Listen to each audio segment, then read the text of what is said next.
ခုန်စိတ်လှုပ်ရှားနေပါတယ်။ခင်ဗျာပထမကလေးတော့ကလည်း9 နှစ်လောက်ကြာမှာပေါ့နော်ဒီကလေးလေးကပြန်ရတော့အကုန်လုံးကအသစ်ဖြစ်နေတော့တော်တော်ရင်ခုန်နေပါတယ်။ဒါပေမဲ့ပထမတော့ကလည်းမိန်းကလေးဆိုတော့ဒီတစ်ခေါက်သားလေးကိုလည်းဘယ်လိုပုံစံလေးနဲ့တွေ့ရမလဲပြီးတော့ဒီကြားထဲမှာလည်းပုံစံ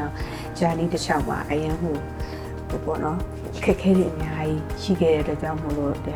ဒီကလေးလေးကိုအကုန်လုံးရဲ့ဂရုစိုက်မှုရောအကုန်လုံးခက်ခဲတွေကြားထဲမှာမွေးရမှာဖြစ်တဲ့အတွက်ကြောင့်မို့အရင်တော့ဒီချိန်မှာတအားစိတ်လှုပ်ရှားလို့ညတော့မအိတ်နိုင်အေးစိတ်တောက်ထားတော့မအိတ်နိုင်ဖြစ်နေပါတယ်ခဏနေမှာတွေ့ရတော့မှဖြစ်တဲ့အတွက်ကြောင့်မို့တော်တော်ကိုလည်းဒီခုံနေပါတယ်ရှင်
တောက်ကြနေလေလိုချင်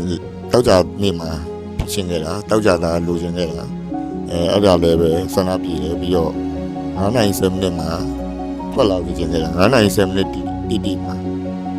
မိုးတန်းစားပြီးတော့ကြာတယ်တွေ့လဲတွေ့ရတယ်ပေါ့နော်ထွက်လာတော့ဆက်မျိုးအဲ့ဒါတော်တော်လေးဝမ်းသာပီတိဖြစ်မိရဲကိုဖြစ်စေချင်တဲ့အတိုင်းလေးပေါ့နော်ဒါဆိုပထမတမီတီတုန်းကကြတော့အင်္ဂါလိုချင်တာကိုတနင်္လာဖြစ်သွားဆောသွားတယ်ပေါ့နော်အဲ့ဒီလိုမျိုးဖြစ်မလားဆိုပြီးတော့စိုးရင်နေတာအဲ့ဒီဆန္ဒလေးအလုံးပြေဝသွားတယ်အရင်လည်းပြောတယ်ပြီးတော့ချစ်ဖို့လည်းကောင်းတယ်ပြီးတော့အရင်တမီလေးတုန်းကကြတော့ကျွန်တော်ဟိုဘယ်လိုခေါ်မလဲကျွန်တော်ဘက်ကိုတူတာများတာပေါ့နော်ကျွန်တော်ဘက်90ဘူးလောက်တူတာအမေဘက်ကို10ဘူးလောက်ပဲအခုသူကြတော့ကျွန်တော်ဘက်တော့များသေးတယ်ဒါပေမဲ့ကျွန်တော်ဘက်ကို60ဘူးလောက်ပဲရှိတော့တယ်အမေဘက်ကို40ဘူးလောက်ပါတယ်ပေါ့နော်ဒါပေမဲ့ကျွန်တော်တို့များသေးတာပေါ့ဒါပေမဲ့သူ့အမနဲ့တော့နည်းနည်းတော့ဆင်တယ်ကြီးလာလို့ရှိရင်တော့ပိုသိရမှာပေါ့နော်အခုကြီးရတော့သူ့အမနဲ့ဆင်တယ်ဆိုတော့ကိုယ့်ဘက်ကို80များလာမလားအခုလိုပဲ60 40ပဲဆက်ဖြစ်သွားမလားအဲ့လိုမျိုးလေးတော့ဟိုဖြစ်လာပေါ့နော်ဒါဘယ်လိုပဲဖြစ်ဖြစ်ကိုသားလေးကိုချစ်ပါတယ်ဝမ်းလဲဝမ်းသာတယ်ပြီးတော့ဒီမိုးကောင်းမိသားစုအားလုံးကိုလည်းကျေးဇူးတင်တယ်တကယ်လည်းစိတ်ချမ်းသာပါဟုတ်အားလုံးပဲမင်္ဂလာပါမင်္ဂလာရှိတဲ့နေ့လေးမှာမင်္ဂလာသတင်းလေးလည်းကြားတော့အလုံးအင်မတန်မှဝမ်းသာပီတိဖြစ်မိတယ်ပေါ့နော်မိမကြီးအဲ့တော့မြေးလေးကဘယ်လိုခေါ်မလဲပထမတော့အဲ့လိုပေါ့နော်မြေးလေးရပြီဆိုတော့ဝမ်းသာတယ်ပေါ့နော်ပထမမြေးလေးတော့အခုတခါဒုတိယမြေးလေးရတော့လည်းတခါပို့ပြီးဝမ်းသာမိတယ်ပေါ့နော်မိမမင်းဝမ်းသာရဲ့လားသူကအေးပေါ့ဘာလဲဆိုတော့အခုဒီမှာရောက်လာတဲ့အခါကျဟိုပါပေါ့နော်ဥရတော့နေဝေးရလာတာပေါ့နော်ဒီရောက်လာတဲ့အခါကျတော့ဟိုအခုရှန္ဒရရဲ့ဖေဖေမေမေတို့နဲ့ထပ်တူပဲဥရကလည်းပဲအရန်ဝမ်းသာပါတယ်လို့အရန်ပီတိလည်းဖြစ်မိပါတယ်လို့နော်ကျေးဇူးတင်ပါတယ်နော်ဟုတ်ကဲ့ပါကျေးဇူးတင်ပါတယ်ကျွန်မလည်းကျေးဇူးတင်ပါတယ်ဟုတ်ပါတော့ကျေးဇူးတင်ပါတယ်ကျွန်မလည်းမာယူလည်းကျေးဇူးတင်ပါတယ်ကိုကြီးတို့မာယူဆန္ဒလေးနဲ့ပြည့်စုံသွားပါတော့နော်တောက်ကြလာလေးရဆိုတော့လေအဲ့ဒီလေးနဲ့ကျေးဇူးပါတယ်အဲ့ဒါလေးကျေးဇူးပါတယ်အနိုင်တော့ရှင်းနေပါတော့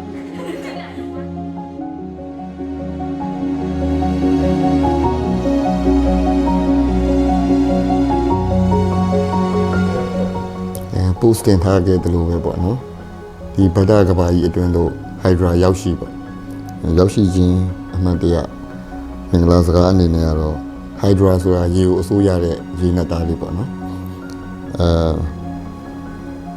ရေပြင်းကြီးကိုအစိုးရတယ်ဆိုတော့ရေပြင်းကြီးလိုပဲအေဂျင့်တင်ရင်ခိုင်မာပြီးဘဝတစ်လျှောက်လုံးကျမ်းမာချမ်းသာစွာရပ်တည်သွားနိုင်ပါစေလို့ဆုတောင်းပေးကြပါတယ်မ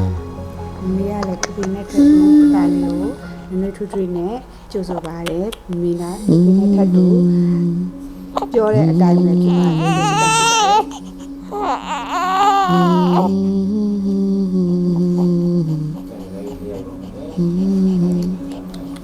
မယ်ဟုတ်တယ်မကြမမရှိရဟုတ်တယ်ချူချူတိုက်မှာဟုတ်တယ်ချူချူတိုက်မှာတိုင်းကြီးရဲ့မငိုပါနဲ့ဩမျက်နှာကြီးကဘလို့ကြီးဖြစ်နေရတာဟုတ်ပါရဲ့ကွာခလေးကဟုတ်တယ်ခလေးက